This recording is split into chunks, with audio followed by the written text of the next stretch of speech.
내 딸의 전화가 울리기 시작합니다. 내 딸의 전화가 내 옆에 있었고 화면에 남편의 전화번호가 표시되었습니다. 모니카, 아버지가 전화하고 계십니다. 스피커에서 재생해 주실 수 있나요? 그녀는 내가 요청한 대로 했고 스피커에 전화기를 켰다고 합니다. 남편 목소리가 들려요. 좋은 아침이에요. 잘 지내요. 잘 지내요. 방금 일어났어요. 벌써 일어났어요. 남편이 깜짝 놀랐어요. 무슨 말인지 이해가 안 돼서 숨을 참았어요. 45세 노라의 이야기를 3살짜리 여자. 저는 남편과 딸이 있는 주부입니다. 남편과 저는 서로 친구를 통해 만났습니다. 당시 그의 순수함에 끌려 결혼하게 되었습니다. 놀러 주부가 되어 주셔서 감사합니다라고 그는 말했습니다. 나한테 다음번엔 휴가를 갈까 말까 고마워. 스파에 가자. 스파는 한동안 가보지 않았어. 가자. 주말에 우리 둘이서 집 관리해줘서 고마워서 보여주려고. 이런 식으로 어딘가에 딸을 낳은 이후로 우리는 딸을 데리고 놀이공원과 제우스에도 데려갔지만 결혼한 지 15년이 지나면서 남편과의 관계는 식어졌고 매일 밤 성숙한 부부로 여겨졌습니다. 나는 저녁을 요리했지만 남편은 주로 밖에 나갔습니다. 퇴근하고 밥 먹으라고 했는데 안 먹겠다고 또 밥 먹으러 나갔어. 나도 너한테 요리를 해주고 있으니 말이라도 닥쳐. 누가 너한테 음식을 주는 것 같냐? 내 말을 거역하지 마. 왜냐하면 내가 이 집안의 빵빵한 승자. 남편은 내가 손질을 하는데도 이렇게 소리를 지른다. 남편은 통옥건설 회사에 다니고 있다. 남편은 덩치가 커서 상황이 마음에 안 들면 그러곤 한다. 그 결과 나에게 폭력을 행사하다 보니 우리 관계는 이미 식어버렸습니다. 한때 우리가 행복한 부부였던 것은 아니었지만 지금의 우리 관계는 이렇습니다. 이것이 사실이라면 그 사람과 당장 이혼했을 텐데 딸이 있어서요. 나는 그 사람을 고수하고 있습니다. 약 3년 전에 남편의 행동이 바뀌었습니다. 그는 책임감 있는 남편이었지만 그의 태도가 갑자기 바뀌었습니다. 집에 왔으니 저녁 식사는 무엇입니까? 그는 집에 온 것을 환영한다고 말하곤 했습니다. 아직 준비되지 않은 것을 저녁 식사로 만들겠습니다.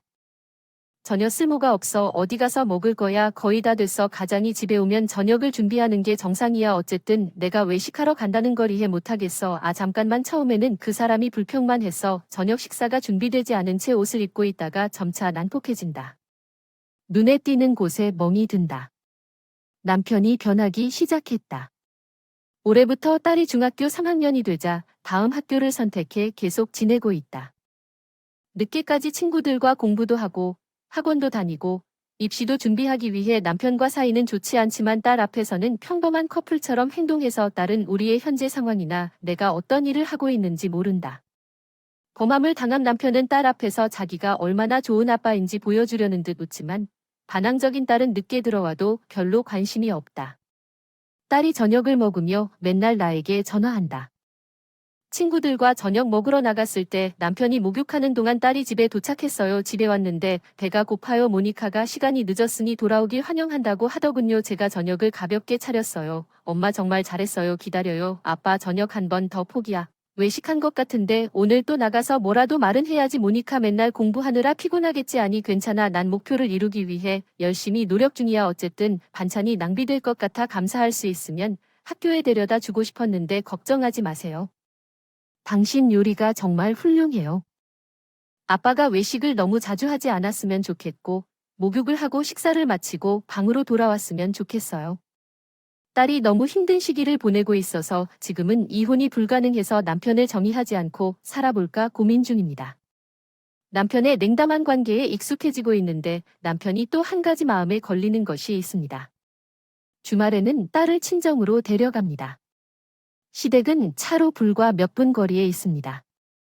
지금은 시어머니 혼자 살고 있고 그와 그의 어머니가 매우 가까워 자주 방문합니다. 내 남편이면 괜찮지만 모니카는 인생의 중요한 시기에 있기 때문에 항상 데리고 온다. 나 역시 예전에 시댁에 갔었는데 시어머니가 늘 나를 괴롭혔다. 놀라 그럴 것이다.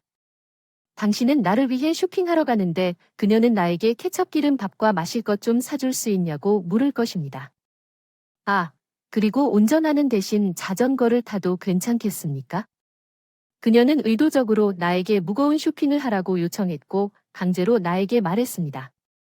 자전거를 타려고 설날이나 추수감사절 등 특별한 날에는 식사를 준비하지 않고 고의로 나를 괴롭혔다. 그들도 나를 존재하지 않는 것처럼 대했기 때문에 시댁 방문을 거부하기 시작했다. 이번 주에 또 엄마 집에 놀러와 남편이 안 된다고 하더군요. 시어머니가 또 저를 괴롭힐 거예요. 내가 무슨 말을 하려는 건지 그냥 그 말대로 하는 게 어때요? 왜 내 편이 아니세요? 너 너무 고통스러워서 더 이상 올 필요가 없습니다. 결과적으로 남편은 더 이상 부모님 집에 간다고 말하지 않고 딸을 데리고 가기 시작했습니다. 딸은 공부가 필요해서 가고 싶지 않지만 남편에게 강요하는 남편은 어머님 집에서 집에 오면 기분이 좋고 때리지도 않지만 시댁에서 돌아온 딸이 우울한 표정을 지으며 걱정하는 건 딸이다. 시어머니는 내 딸을 매우 보호하고 있으며 남편이 잠자리에 든 후 내 딸이 그녀의 방에서 나왔습니다. 얼굴이 붉어져서 울고 있는 것 같았어요. 엄마가 무슨 문제라도 있다고 하더군요. 아무것도 내일 학교 가서 자러 갈게요. 정말 그럴 줄 알았어요. 잘 자요. 제 딸이 얘기하고 싶어 하는 것 같았는데 저는 말하고 싶지 않았어요. 그녀의 이야기, 그래서 나는 그녀가 왜 울고 있는지 전혀 몰랐습니다. 남편은 어느 주말에 내 딸을 다시 어머니 집으로 데려가려고 했습니다. 오늘 또 가겠습니다. 그는 내가 엄마에게 간다고 말했습니다. 내 딸이 곧 시댁에 가기 시작했습니다. 집에서는 불평도 없이 그날 늦게 돌아올 예정이어서 저녁 재료를 사러 슈퍼마켓에 갔습니다. 오늘은 무엇을 요리할지 소고기 스테이크가 영양가 있을 것 같아서 남편이 차를 가져가서 버스를 타고 가게로 갔습니다. 버스 정류장에서 기다리다가 두통이 심하다. 오늘 또 두통이 심하다. 3주째 두통을 앓고 있다. 진통제를 먹고 버텼는데 이번에는 두통이 더 심해졌다. 이게 무슨 통증인가. 괴로움에 빠졌다. 병실에 있었는데 몇 시간 뒤 깨어났을 때 지나가는 사람이 구급차를 불러 나를 병원으로 데려간 것 같았다. 의사는 두통의 원인을 알 수 없으니 입원해야 한다고 말했다. 병원 검사를 위해 병원 의사가 나간 후 딸이 들어왔다고 엄마는 괜찮아요라고 병원에서 전화가 와서 급히 달려왔습니다. 걱정하게 해서 죄송합니다. 아버지도 여기 계세요. 물론 아버지는 안 계시죠. 제가 직접 왔어요. 알았어. 좀 입원해야 할 것 같은데 아까 의사 선생님이 그러셨는데 피곤할 거라니까 푹 쉬세요. 정말 고맙습니다. 남편은 내 상태를 전혀 걱정하지 않고 병원에 오지 않았거나 이런 시간에도 연락은 안 오더군요. 딸아이가 이런 생각을 하고 과일을 가져왔습니다. 스피커로 바꿔주시겠어요? 시키는 대로 하고 전화기를 스피커에 켰더니 남편의 목소리가 들려요. 좋은 아침이에요. 자기야, 잘 지내요. 잘 지내요. 방금 일어났어요. 벌써 일어났어요. 남편이 깜짝 놀랐어요. 내가 안에서 숨을 참았어요. 그 사람이 무슨 말을 했는지 이해가 안 가는데 내 딸이 자기 가방에서 뭔가를 가져갔다는 걸 감지한 것 같은데 이상하지 않니? 딸이 벌써 깨어있다는 게 믿기지가 않네요. 멀리서 당신 아내 혜민 씨에게 무슨 일이 일어났는지 제 시어머니 목소리가 들렸어요. 그 사람은 벌써 그랬어요. 일어나요. 이상하지 않나요? 평소보다 더 많이 썼네요. 와이프에게 계약을 잘 섞어주었는지 궁금하네요. 내 적은 양으로 시작해서 모르시겠지만 이번에는 평소보다 많이 넣었고 무슨 K9 약이 효과가 없네. 찾아보니 인체에 안 좋은 영향을 끼치는구나 싶었는데 그것만으로는 부족하지 않나 싶습니다. 그들이 계속 이야기하는 계획은 내가 들을 수 있다는 사실로 명백히 그녀가 사라지면 나는 곧 재혼할 것이다. 당신이 그녀의 아이를 데려갈 것이라고 말했을 때 모니카가 나의 다음 스트레스 해소 대상이 될 것입니다. 나는 그것에 반대했습니다. 하지만 지금 생각해보면 스트레스를 해소할 또 다른 배출구가 필요해요. 그녀는 괜찮을 거예요. 내가 그녀를 제대로 훈련시켰어요. 그녀가 처음 도착했을 때는 약간 반항적이었지만 이제는 우리 통제하에 있어요. 모니카에게 말하지 마세요. 이거 알잖아요. 갑자기 상태가 안 좋아지면 바로 연락 주세요. 바로 연락 주세요. 옆에서 전화 끊기는 소리 듣고 깜짝 놀랐어요. 딸이 방금 꺼낸 걸 치워놓았어요. 미안해요. 엄마 몸이 안 좋아서 이제 다 말하겠다고 해서 딸이 모든 일을 설명했어요. 남편이 3년 넘게 다른 여자와 바람을 피웠고 시어머니도 그걸 알고 있었고 남편이 방문했을 때요. 어머니가 내 딸을 어머니 집으로 데려가는 것은 남편이 그녀를 양육하게 하고 또한 내가 떠난 후 그녀를 훈육하여 폭력의 출구로 삼으려는 것이었습니다. 딸이 옷을 벗을 때 여러 번 멍이 들었다고 주장했습니다. 내 남편의 어머니와 다른 여자가 내 딸을 무시하고 나를 따라다녔다. 내 딸이 처음에는 반항했지만 남편이 계속 반항하면 폭력으로 위협했다. 내 딸은 그것을 참아 나를 보호하기 위해 그것을 지켰다. 그때 평소처럼 시댁에 있을 때 남편이 나를 죽일 계획이라는 말을 우연히 듣게 되었는데 남편은 처음에는 개용 심장약을 밥에 소량 섞어서 시작해서 익숙해지면 점차 양을 늘리려고 했습니다. 딸이 이 사실을 알았을 때 제가 아프다는 전화를 받고 증거를 얻기 위해 직접 조사를 했습니다. 남편은 너무 기뻐서 딸에게 가서 확인하라고 해서 딸이 일부러 스피커에 전화를 걸어 놓았습니다. 대화가 시작되자마자 그녀가 가방에서 녹음 장치를 꺼내 녹음하기 시작했다는 소식을 들을 수 있었습니다. 더 일찍 말하지 못해 미안해요. 엄마는 그가 한 일을 알게 된 것이 충격적이라는 걸 알지만 이렇게 하면 우리가 이혼하면 양육권을 바로 얻을 수 있어요. 나는 당신에게 비밀을 숨겼어요. 당신이 여기 없을 때 그는 나를 때리곤 했어요. 당신에게 알리지 않아서 미안해요. 둘 다 우리 잘못인 것 같아요. 이제 우리는 싸워야 합니다. 다시 체포되면 사람들이 당신을 범죄자의 딸이라고 부를지도 모릅니다. 괜찮습니까? 저는 괜찮을 것입니다. 폭력에 대한 증거가 있고 이를 알고 있습니다. 친구와 이에 대해 논의했기 때문입니다. 어머니 이름 대신에 어머니의 결혼 전성을 사용하세요. 당신이 이것이 사실이라고 생각하는지 몰랐어요. 그래서 반격하자 변호사와 경찰에 연락했습니다. 도착한 경찰 변호사와 의사에게 무슨 일이 있었는지 말했어요. 경찰은 걔를 위한 심장 약도 발견했습니다. 시댁에서 인터넷 구매 기록이 많아 시어머니가 남편과 가늠한 사람이 살인 미수 혐의로 체포되었습니다. 남편이 저에게 거액의 생명보험을 들어주고 사건 이후 즐거운 시간을 보내기로 했습니다. 후속 진술에 따르면 그들은 또한 스트레스를 해소할 뿐만 아니라 집안일을 강요하기 위해 우리 딸의 양육권을 가져가려고 했습니다. 그는 또한 우리가 이혼할 경우 자녀 양육비를 지불하기를 원하지 않았기 때문에 양육권을 얻으려고 시도했습니다. 경찰한테 다 들었는데 살인은 절대 용납되지 않는다는 남편의 계획이 얼마나 터무니없고 이에 동의한 시어머니와 가늠한 사람도 미친 짓인지에 분노했습니다. 내 딸이 범인의 딸이 되었는데 남편과 나는 바로 이혼한 것을 개의치 않는 것 같았고 딸과 나는 그녀를 결혼 전 이름으로 바꾸었습니다. 우리는 학교를 바꾸는 것을 고려했지만 딸은 학교 관계자와 그부들에게 그 사건을 설명했고 그녀는 아버지가 나쁘다고 강조했습니다. 남자라서 왕따 당하지 않고 입시 준비도 잘했고 다니고 싶었던 간호학교 시험에 합격했어요. 간호학교가 부모님 집과 가까워서 딸이 고등학교를 졸업하고 같이 살기로 했어요. 학교 남편이 감옥에서 석방되면 변호사에게 보상 청구서를 제출할 것입니다. 몇 주 후에 퇴원할 수 있었고 기분이 훨씬 좋아졌습니다. 이제 집에서 일하며 블로그에 에세이와 소설을 쓰고 있습니다. 아마도 과거를 청산하는 중일 것입니다. 남편과 시어머니가 나를 어떻게 대했는지에 대한 에세이를 쓰면서 남편이 나에게 한 일의 트라우마가 회상되지만 딸과 함께 집에서 두렵지 않고 평화롭고 매일 즐거운 생활을 하고 있습니다. 지난날의 기억은 행복한 나날들 속에서 점차 흐려질 것이고 언젠가는 잊고 새로운 삶을 시작할 수 있을 것이라 확신합니다. 안녕 엄마 영양실조로 병원에 입원하셨는데 밥도 제대로 먹지 않았나요? 돈 보내줬어 응 고마워 근데 60CS 수수료가 그보다 더 비싼 거 알지? 그러니 걱정하지 마 60CS 내가 돈도 없고 알뜰하게 살아왔다는 게 무슨 말이야? 식비와 공과금으로 결국 저는 영양실조로 쓰러졌습니다. 제 큰아들 레이먼드가 저에게 매달 60센트를 보냈습니다. 저는 그에게 금액은 아니지만 그 생각이 중요하다고 말했습니다. 곧 한 달에 $1,100를 보내게 될 것이라고 생각했습니다. 충격적인 진실은 다음과 같습니다. 레이몬드에서 속속 공개 저는 캐럴라인입니다. 올해 80세가 되었습니다. 5년 전 남편을 잃고 지금은 결혼한 뒤 낡은 아파트에서 혼자 살고 있습니다. 연금에 의지해 전업주부로 생활하고 있으며 남편의 유족연금은 유일한 수입 생활이 쉽지 않고 매일 생활비를 삭감하고 있습니다. 물론 식비도 절약하고 공과금, 수도세도 아끼고 오늘은 싼 아파트에서 겨우 생활하고 있습니다.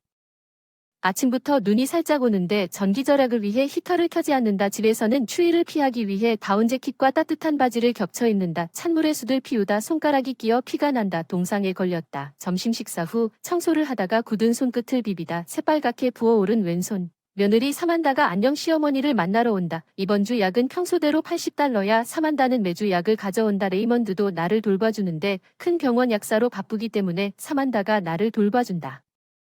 몇 년 전에는 사만다가 병원에 검진을 하러 갔었는데 최근에는 이렇게 싼 약만 배달해준다고 솔직하게 말하면 약은 약이라고 한다.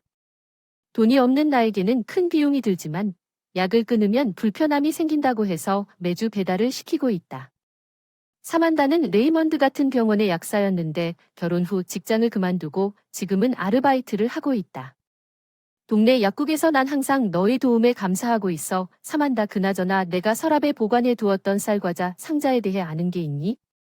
아이가 뚜껑에 낙서를 한 상자인데 지난주부터 없어졌어. 뒤쪽 서랍장. 사만다에게 지난주에 서랍장 정리를 시켜줬는데 그 이후로 상자가 없어졌고 상자 안에는 힘들게 모은 쌀과자 한 상자가 들어 있었는데 그건 아무것도 모르겠어요.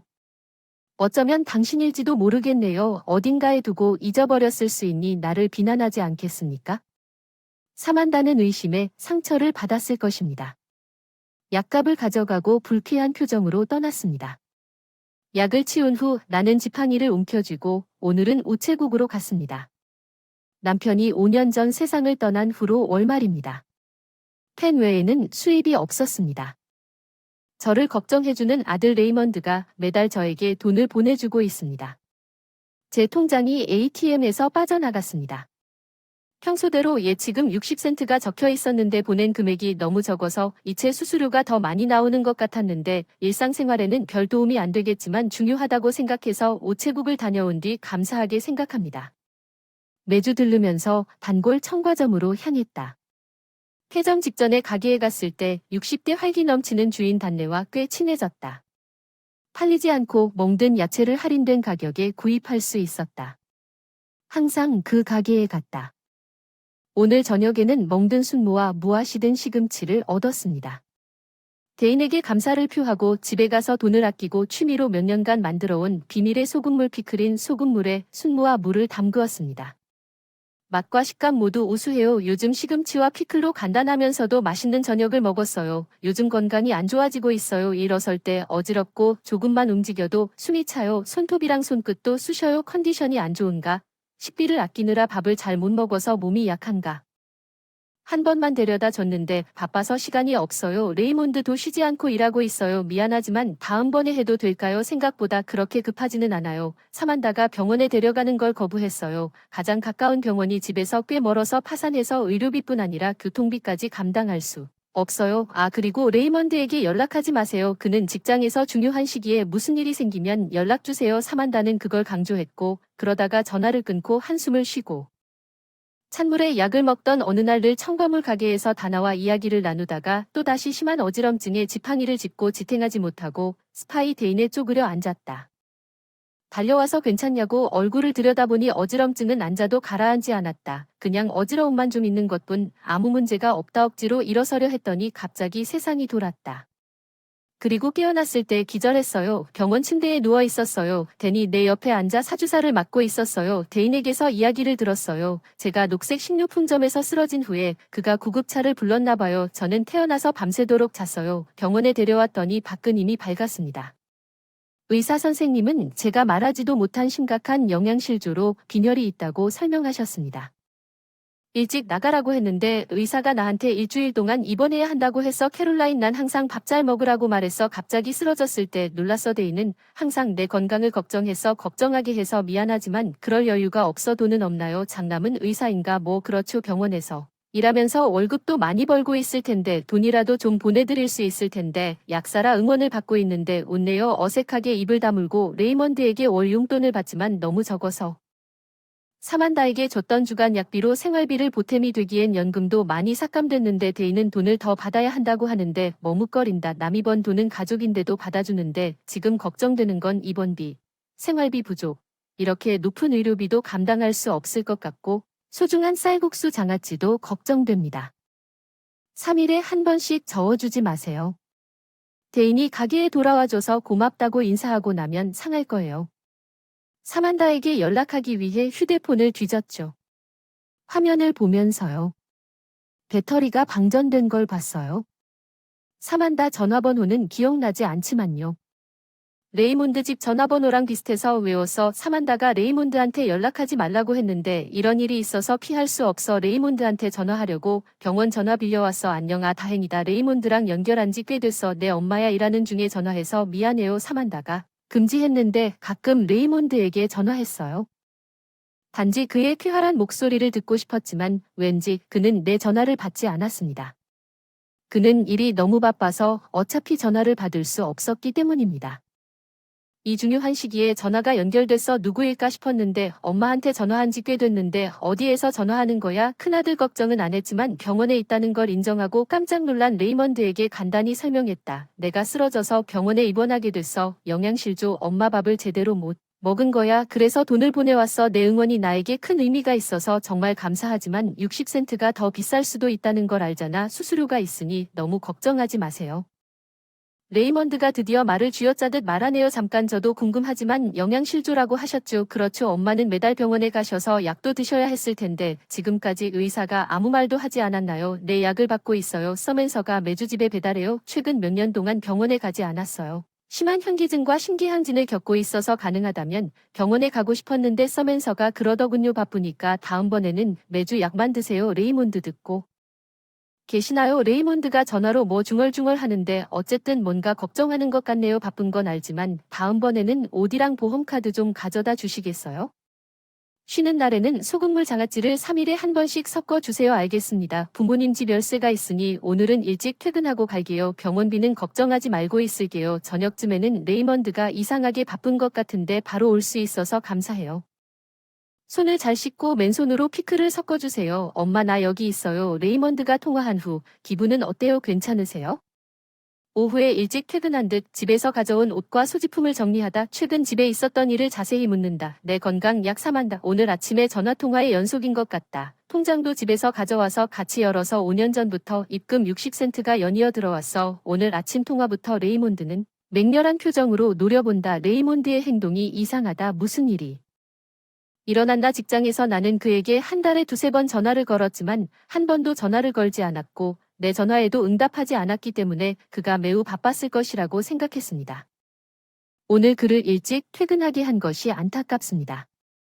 나는 무심코 사과했고 레이먼드는 뒤로 물러서며 속사포 질문을 던진다. 그는 내 이야기를 듣자마자 재빨리 스마트폰을 꺼내 열심 조작을 시작한다. 레이먼드는 잠시 화면을 바라보다가 다시 스마트폰을 조작해 상대방에게 메시지를 보낸다.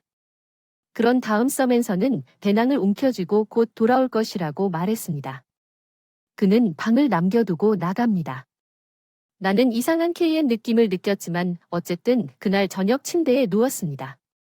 사납고 오랜만에 따뜻한 침대에서 자고 나서 기분이 좋아요. 과일도 먹고 얘기도 나누면서 기분이 한결 나아졌어요. 사만다가 방으로 들어옵니다. 아, 시어머니 기분은 어떠세요? 레이몬드 시간을 내셨네요. 퇴근은 그녀는 힘찬 미소를 지으며 우리에게 다가와 레이몬드 옆 의자에 앉는다. 레이몬드는 대답하지 않고 내려다보며 내 통장을 손에 쥐고 내가 무슨 말을 하기도 전에 레이몬드는 평소보다 낮은 목소리로 말했다. 사만다, 엄마 영양실조. 왜? 사만사가 침묵을 지켰는지 아세요? 긴장된 분위기가 있었습니다. 레이몬드는 얼굴을 돌렸습니다. 사만다가 머리를 노려보며 엄마는 너무 오랫동안 빈털터리로 음식을 거의 살 수 없었습니다. 음식뿐만 아니라 전기와 가스를 줄이면서 가장자리에 살고 있었습니다. 몇 년 동안 오늘 내가 그녀 집에 갔을 때 한겨울에 히터도 없어서 기다리고 있는 레이몬드 우리는 병원에 있어 무슨 일이 일어났는지 사만다가 그 사람 잘못이 아니야 돈이 없어 숨어서 소리 지르는 큰 아들을 진정시키려고 노력해서 동상에 걸려불게 부어올랐던 검은 손이 나를 무시하고 레이먼드는 화난 목소리로 계속했다.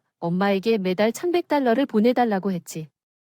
그런데 지난 5년간 60센트만 받았지. 사만다 무슨 일이야. 레이먼드가 매일 사만다에게 내 통장을 밀어넣었다는 거야. 페이지에 60센트라는 숫자가 있었습니다. 내 귀를 믿을 수 없었습니다. $1,100를 영원히 받은 기억은 없습니다. 레이몬드에게서 받은 돈은 항상 60이었습니다. 사만다는 분노한 레이먼드에게 궁지에 몰렸습니다. 레이몬드는 통장에서 눈을 떼고 침묵을 지켰습니다. 그게 제가 당신에게 주는 전부는 아닙니다. 엄마 의료비와 약값으로 매주 $150 맞죠? 남은 돈으로 생필품과 식료품을 사신다고 하셨는데 엄마 방에는 시든 야채밖에 없었고 냉장고는 비어 있었어요. 조용히 하세요. 의사의 처방전은 내가 직접 처방하기로 했고 엄마 집에 있는 건 기본 비타민이 전부였어. 너희라는 약국에서 아무 비타민이나 사서 봉지 같은 약에 담아 건네줬지. 선택돈이 필요해. 사만다가 분노한 레이몬드에게 소리를 질렀다. 여기가 개인실인데도 우리는 아직 병원에 있었다. 큰아들과 그 아내의 대화 내용에 충격을 받았다. 나는 불안해서 돈이 필요해서 엄마 것을 훔쳤다. 서랍장의 소중한 저축도 레이몬드가 배낭에서 꺼낸 크러쉬 박스. 뚜껑에 있는 것은 레이몬드가 어렸을 때 그린 남편과 나의 그림이었습니다. 지난주에 나도 너무 놀라서 헐떡거렸는데 말도 안 돼 나도 믿기 싫었는데 일주일 전에 없어졌다고 해서 우리 쓰레기 뒤지다가 발견해서 정말 그랬지 않았어? 부인할 수 없는 증거 샘샘타가 얼굴이 창백해지고 말을 잃었는데 이 상자에 들어있던 25만 달러로 뭘 한 거지?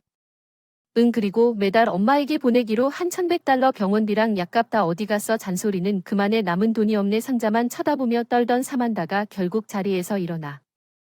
의자를 넘어뜨리고 반항적으로 소리쳤어 다 내 잘못이야 어쨌든 항상 나를 무시하고 엄마한테 집중했잖아 벤이 너보다 훨씬 낫다. 내 남편 응벤 그는 이 근처 클럽에서 가장 멋진 호스트입니다. 저는 그를 지지해왔고 곧 그는 1위가 될 것입니다. 그는 사만다가 레이몬드와 내가 쳐다보며 신나게 이야기를 계속하는 동안 내가 우리 삶을 위해 그에게 준 모든 돈을 저축하고 있다고 말했습니다. 그녀는 멍하니 잘 이해가 안 됐는데 남자에게 반해서 그에게 돈을 주는 것 같았어요. 그러기 위해서는 돈이 많이 필요했던 것 같아요. 사만다 알겠습니다. 내 목숨을 위해 여기서 이혼하자. 이 깡패와 함께 레이몬드는 조용히 이렇게 말하고 배낭에서 이혼 서류와 봉인을 꺼내 사이드 테이블에 올려놓았다. 오늘 밤 병원에 있어라. 너무 이기적이지 말고 갑자기 이러면 안 돼. 사만다 당신이 무슨 짓을 했는지 아시나요?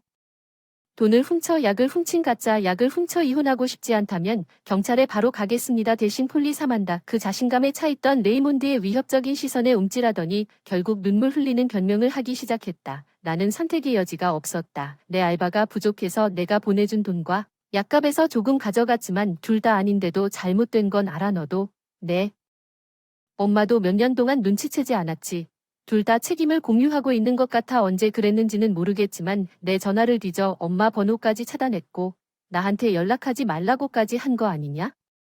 그리고 잡히지 않고 그녀를 착취했습니다. 레이몬드는 테이블 위의 이혼 서류를 주먹으로 내리쳤습니다. 사만다는 어쨌든 움찔했습니다. 사만다는 작별 인사입니다. 당신이 우리에게서 빼앗은 한 푼이라도 꼭 갚아줄 테니 그렇지 않으면 우리는 경찰에 가서 마침내 자신의 행동의 심각성을 깨달은 사만다는 아무 말도 하지 못하고 눈물을 흘리며 이혼 서류에 서명했습니다. 사만다는 레이몬드가 신고하지 않는 대가로 도망치는 걸 좋아하라고 말한 대로 그날 밤 집을 떠났습니다. 레이몬드는 남편이 사망한 후 지난 5년 동안 가져간 돈 중 생활비와 저축한 약값을 포함해 총 90만 달러가 넘는 금액을 경찰에 반드시 반환하라고 요구했습니다. 사만다는 나중에 충격을 받았습니다. 돈을 너무 많이 준 호스트와 접촉해 클럽에 미친 듯이 출전 금지를 당했다는 소문이 어디선가 퍼진 것 같았고 어느새 아르바이트를 하게 되었고 수입도 없어지고 해고당했다. 사만다는 아파트도 빌릴 수 없었고 PC방에서 잠을 자야 했지만 그 이후 어떻게 되었는지는 알 수 없다. 사만다가 사라져서 가져간 돈을 돌려받기를 거의 포기할 뻔했지만 그녀는 이 사실을 알게 된 가족은 그녀를 대신하여 빚을 소액으로 상환하기로 결정했습니다. 훔친 돈을 전액 회수하기는 어려울지 모르지만 퇴원 후 그들의 행동에 만족했습니다. 레이먼드와 함께 떠나기로 결정했습니다. 그 집에서 평화롭게 함께 살고 있는 사만다, 우리 둘만 남겨두고 사만다에게 착취당하면서 힘든 삶을 강요당했는데 이제는 따뜻하고 편안한 집에서 잘 먹고 건강도 좋아졌어요. 항상 청과물 상인대인 걱정하다가 드디어 안도감을 느꼈습니다. 저는 아직도 특제 피클을 계속 만들고 있습니다. 예전에는 취미로 그리고 돈을 절약하기 위해 만들곤 했지만 이제는 레이먼드의 도움으로 좋은 피클 만드는 방법과 맛있는 피클 레시피를 집에서 공유하고 있습니다. 몇 년 동안 내 피클 채널이 큰 인기를 끌게 된 것은 아마도 80세의 콘텐츠 제작자가 참신했고 지금은 엄청난 수입을 올리고 있기 때문일 것입니다. 나는 정규직으로 일한 적이 없기 때문에 항상 돈을 버는 것이 불가능하다고 생각했습니다. 직원이지만 나조차도 돈을 버는 것보다 다른 사람에게 도움이 될 수 있습니다.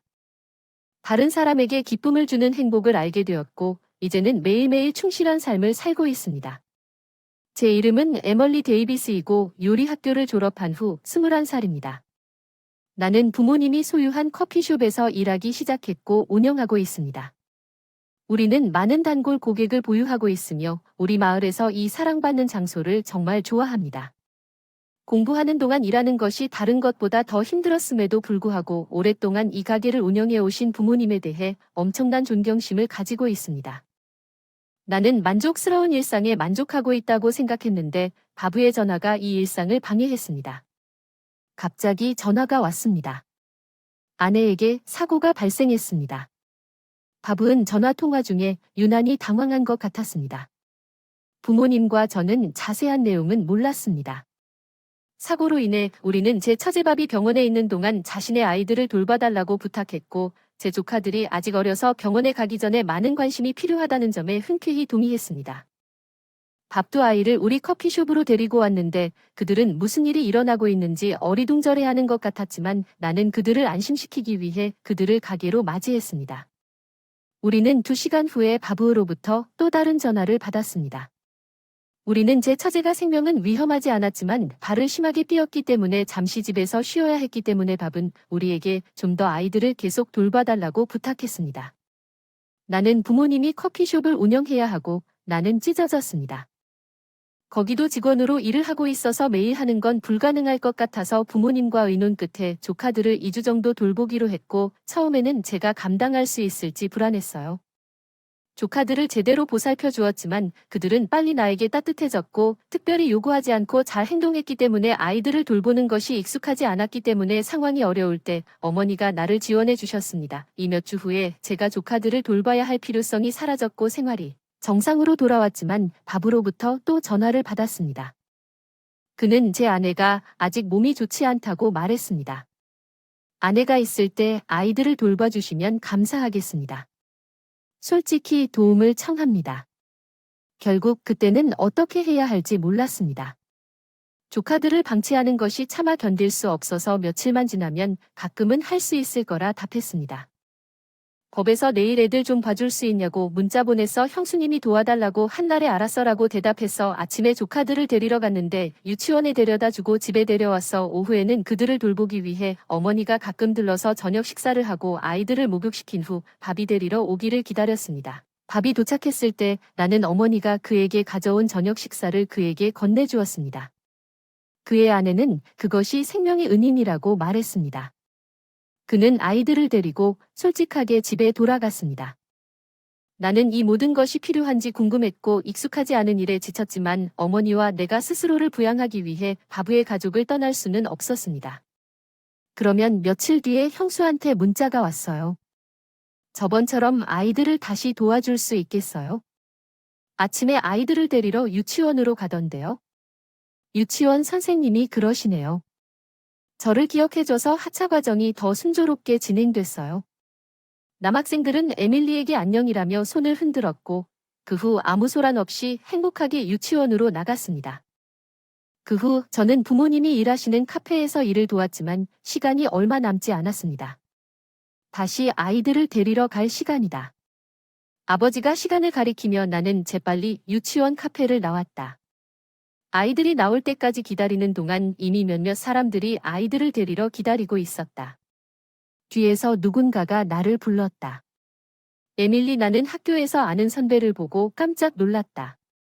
애슐리 오랜만에 뜻밖의 재회였는데 자기 아이도 조카들과 같은 유치원에 다니고 있다고 하더군요. 애슐리와 이야기를 나누고 싶었지만 그럴 상황은 아니었습니다. 서서 이야기를 나눌 수 있는 곳에서 연락처를 교환하고 다음날 예실이가 교대 중에 카페에 왔습니다. 부모님은 상황을 보시고 손님이 적을 때 시간을 갖고 이야기를 나누라고 말씀하셨습니다. 부모님의 제안과 예실이와의 대화 덕분에 학교 선배 예실이가 우리 카페를 정말 좋아하는 것 같았고 매우 기뻤습니다. 그러나 그녀는 갑자기 무언가를 기억하는 것처럼 진지해지며 내가 당신의 조카를 보는 방식으로 말하기 시작했습니다.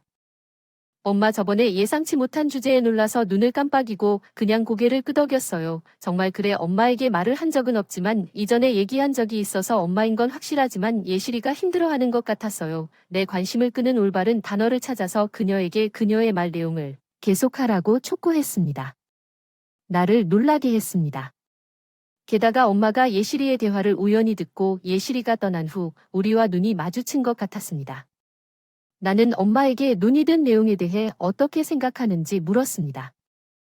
좀 더 상황을 지켜보며 동의하며 고개를 끄덕였고 어느 날 바부에게서 갑자기 전화를 받았습니다. 즉시 받을 수 없어 통화가 끝났지만 통화 기록에 여러 개의 미스 통화가 있는 것을 발견하고 재빨리 그에게 다시 전화했습니다. 나는 혼란스러워서 무슨 일이 있었는지 물었습니다. 밥은 분노를 억누르는 듯한 목소리로 말했습니다. 분명히 그는 집에 가서 잊어버린 물건을 가지러 갔으며 아이들이 원래 있어야 할 집에 혼자 있는 것을 발견했습니다. 공허함 나는 바브의 이야기에 충격을 받았고 동시에 질문이 생겼습니다. 그리고 저한테 말대답할 용기가 있으시네요. 저는 밥의 말에 깜짝 놀랐지만 동의할 수 없는 점이 몇 가지 있어서 반박했습니다. 내 아내가 나에게 메시지를 보냈는데 오늘은 못하겠다고 했어. 엄마 어젯밤에 아파서 직원이 부족해요. 카페에서 일해야 해서 아이들을 돌볼 시간이 없어요. 제 설명을 듣고 밥은 조용히 하다가 아내가 당신에게 물을 때마다 했던 질문을 했다고 합니다. 당신이 불평하고 돈을 요구한 아이들을 돌보려고 이것이 사실입니까? 나는 대화 중에 목소리를 높일 수밖에 없었습니다. 나는 그런 말을 한 적이 없습니다. 명시적으로 돈을 요구한 적이 없습니다. 나는 아이들을 위해 돈을 썼고 엄마도 그걸 아셔야 합니다. 의심이 든다면 제가 화난 어조로 반박했을 때 어머니에게 물어보시는 것이 어떻겠습니까? 밥은 완전히 침묵하다가 중얼거렸습니다. 그래서 제 아내가 돈에 관해 이야기했던 그 이야기는 무엇이었습니까? 내가 명확하게 말했을 때 아내에게 그것에 대해 물어봐야 할지 모르겠어요. 밥은 피곤한 소리로 그렇게 하겠다고 말했습니다. 비록 다음 폭로를 계속하기는 주저했지만 현재 대화를 듣고 나서 침묵을 지킬 수 없었고 무엇을 공유하기로 결정했습니다. 정말 지친 목소리로 밥이 하는 이야기를 애슐리 선배님한테 듣고 생각할 시간을 좀 달라고 한 뒤 전화를 끊고 마음이 진정되자 밥이 걱정돼 엄마에게 내가 한 말을 전하기로 했다. 그에게 한동안 바브의 말은 없었고 그동안 부모님과 저는 걱정이 되었습니다. 그러나 며칠 후 바브의 아내로부터 또 다른 메시지가 도착했습니다. 평소와 마찬가지로 그녀는 나에게 아이들을 돌봐달라고 요청했고 처음에는 나는 선의로 그녀와 아이들을 위해 그렇게 많은 일을 해왔다는 것을 거부하려고 생각했지만 내가 뒤에서 이야기를 했다는 것을 알고 조롱당했지만 엄마는 나를 말리셨고 바브의 아내에게 답장하기 전에 바브에게 연락하라고 하셨고 나는 전달했습니다. 몇 분 후 그에게 온 메시지에 밥이 답장을 왔어요. 괴로워 보였지만 밥의 마음을 듣고 내 메시지를 듣고 마음을 정한 것 같았습니다. 나는 밥의 아내에게 알겠다고 대답하고 평소대로 아이들을 데리러 갔습니다. 아이들을 유치원에 데려간 후 누군가에게 연락했다, 전화를 끊었다, 정신을 차렸다, 커피숍에 도착했을 때 모든 준비가 끝났다. 밥은 이미 거기에 있었다. 밥의 얼굴은 초조함인지 불안인지 긴장된 모습은 처음이었다. 이런 모습은 처음이었고 어떻게 다가가야 할지 고민하다가 엄마가 다가가서 내가 아이들을 데리러 갈 테니 걱정하지 말고 직접 보고 하네. 에밀리와 대화에 집중하면 될 것 같아요. 밥은 엄마의 말에 깜짝 놀라 고개를 끄덕이고 나도 엄마에게 고개를 끄덕였어. 알았어. 나 갈게. 밥과 함께 밥의 집으로 출발. 밥은 집 앞에서 멈춰 열쇠를 찾으며 더듬더듬 손이 떨리는 것을 눈치채고 못 본 척 집안에서 처제와 다른 여자들의 희미한 목소리가 들렸다. 밥은 문을 열고 천천히 열었다. 우리는 소리를 내지 않으려고 조용히 안으로 들어갔다. 이제 잡담이 더 명확해졌으니 발은 잘 지내니?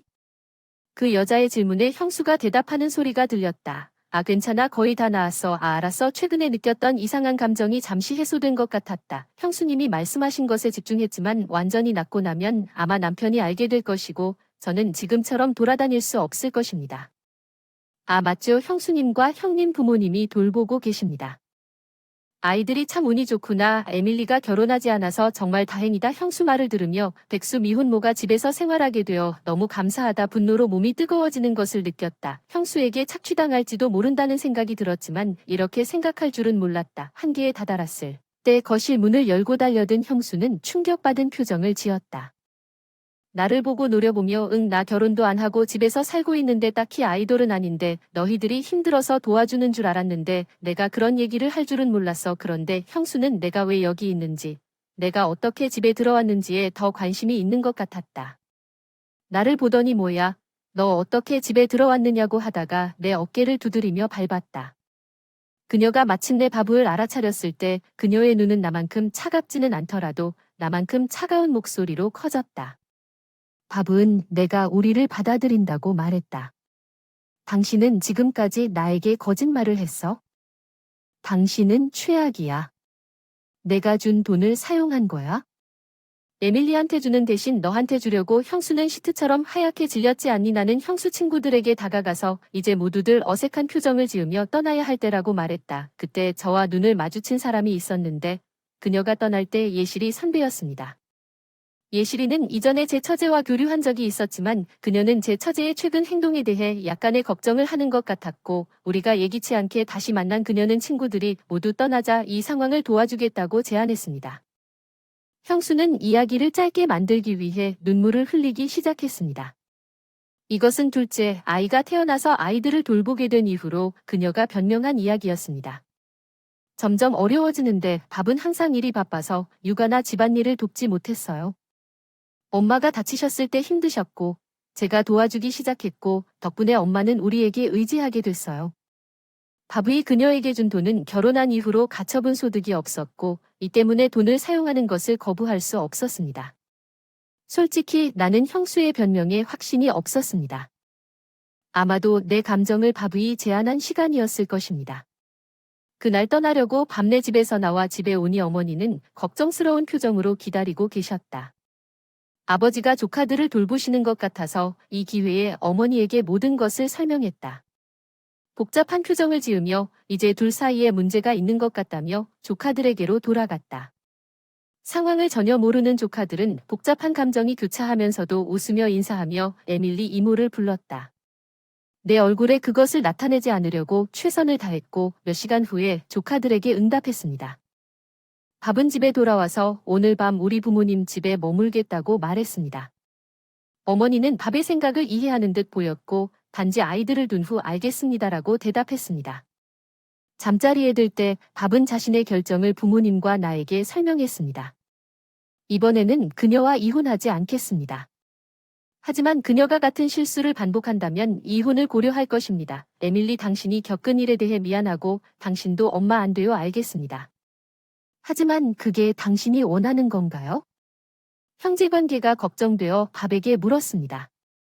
그는 고개를 끄덕이고 아내와 이야기를 나눈 후에 그렇다고 말했습니다. 나도 부분적으로 책임이 있다는 것을 깨달았습니다. 우리는 함께 다시 시도하기로 결정했습니다.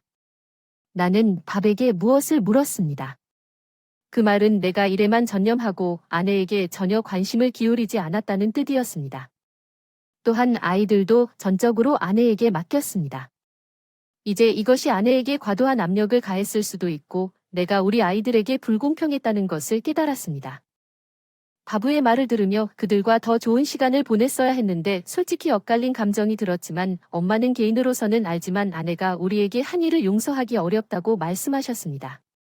그러나 아내이자 어머니로서 나는 그렇지 않다고 말할 수 없습니다. 이게 너희 둘 다 내린 결정이라면 그 감정을 전혀 이해하지 못하겠어. 나는 반대하지는 않겠지만 엄마의 말에 다시는 다른 사람을 문제에 연루시키지 않도록 해라. 밥은 그 이후로 밥도 내 여동생도 입술을 깨물며 고개를 끄덕였다. 시어머니가 나한테 뭐라도 물어보셨고 특히 한 번도 본 적 없어 마주보는 게 어색할 것 같아 아버지는 사과도 못한다며 화를 내시지만 사실 나는 신우님을 만나고 싶지 않다. 내가 바브에게 약속한 이 말을 했을 때 불쾌한 기억이 떠오르지 않도록 이해합니다. 나는 당신과 그녀가 만나는 것을 최대한 피하려고 노력할 것입니다. 그 덕분에 내 일상은 정상으로 돌아왔습니다. 입구에 서 있는 바브가 조카들 옆에 바브의 손을 놓다 조카가 먼저 내 이름을 부르며 나에게 달려왔다. 에멀리 이모. 형수는 뉘우쳤지만 아이들이 나를 좋아해서 나를 보러 가는 것을 싫어했지만 내가 듣기엔 자기가 자초한 일이라고 생각하지 않을 수 없었다고 한다. 그 사람을 다시 만나야 하는데 지금은 형수가 나에게 한 일을 조만간 잊지 못할 것 같습니다. 저는 린다입니다. 얼마 전까지만 해도 30살이었습니다.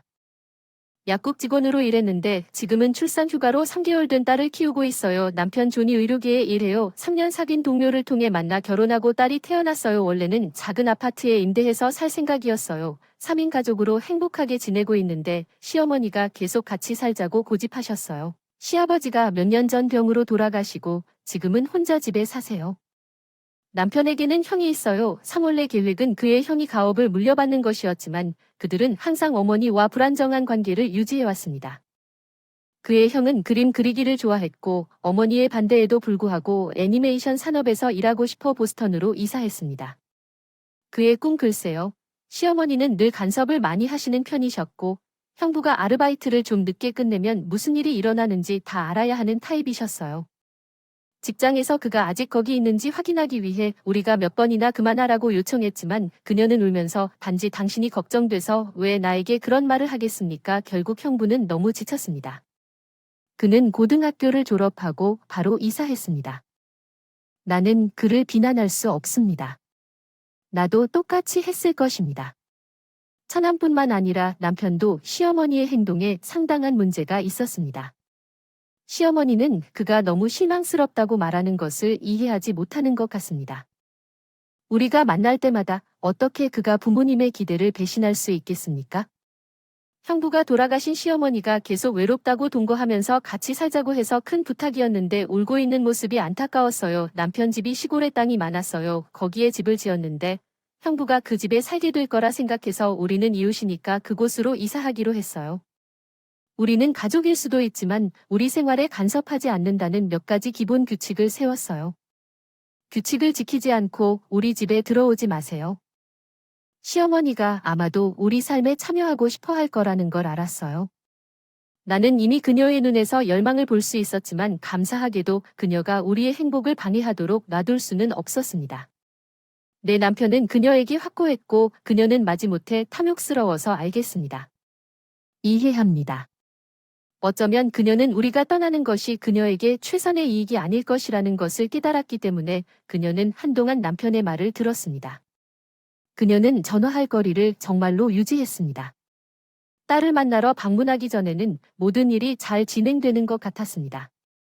이것이 효과가 있을지도 모른다고 생각하기 시작했지만 이것이 폭풍전의 평온일 뿐이라는 것을 깨닫지 못했습니다.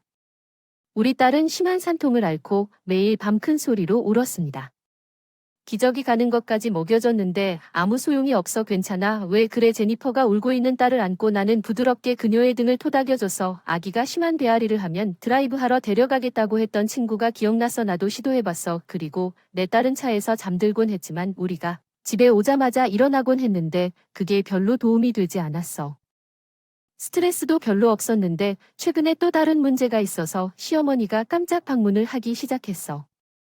특히나 밤늦게 남편이 늦게까지 일을 하고 있을 때 남편은 새벽 1시가 넘었는데도 늦게 출근을 했고 딸아이가 큰 소리로 울면서 시어머니가 또 나타났어요. 이제 제가 이렇게 크게 울게 해서 너무 방해가 되니까 그만하라고 걔가 내 3개월 된 딸한테 조용히 하라고 소리 지르고 있었어. 야 뭐 하는 거야? 조용히 해라. 제니퍼. 겁이 나고 걔가 울음을 그치지 않을 거야. 잠도 못 자고 답답해서 이사할 때는 간섭하지 않겠다고 약속했던 시어머니에게 화를 냈는데 최근에는 특히 이런 일이 계속되면 남편이 없을 때 점점 더 찾아오시더라고요. 남편과 얘기하고 그냥 떠날지도 몰라. 새엄마는 이미 힘들고 시어머니의 행동이 다음날 더욱 힘들게 했습니다. 침실 문이 열리는 걸 감지하고 뒤돌아보니 시어머니가 초대받지도 않은 채 걸어오고 계셨다. 와 보고 너무 놀라서 갑자기 깜짝 소리를 질렀다. 시어머니 손에 방망이가 들려있는 걸 발견해서 내 아이 울음도 너무 시끄럽게 멈추게 해 그녀는 방망이를 들어올려 소리쳤다. 순간적으로 조심해 임박한 위협으로부터 딸을 보호했습니다. 날카로운 통증이 머리를 강타하고 눈을 떴을 때 모든 것이 어두워졌습니다. 나는 병원 침대에 있었습니다. 남편이 내 옆에 내 손을 잡고 있었습니다. 두근두근 머리가 불안해서 제니퍼는 어디 있는지 남편에게 청소는 괜찮은지 물었습니다. 딸에 대해 안심시키려고 했습니다. 진정하세요. 린다. 제니퍼는 괜찮습니다. 지금 소아과 의사가 그녀를 확인 중입니다. 그녀가 안전하다는 말을 듣고 눈물이 흘렀지만 안도감은 오래가지 못했습니다. 시어머니가 구급차를 불렀다는 다음 정보를 들었습니다.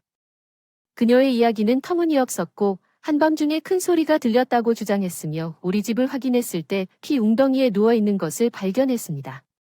우리가 강도의 공격을 받았을지도 모른다고 말하면서 그녀는 현장 사진을 찍어 워트세프를 통해 직장에 있는 남편에게 보냈습니다. 그녀의 대담한 행동은 내 등골을 서늘하게 만들었습니다. 그녀가 말하는 내용은 무엇입니까?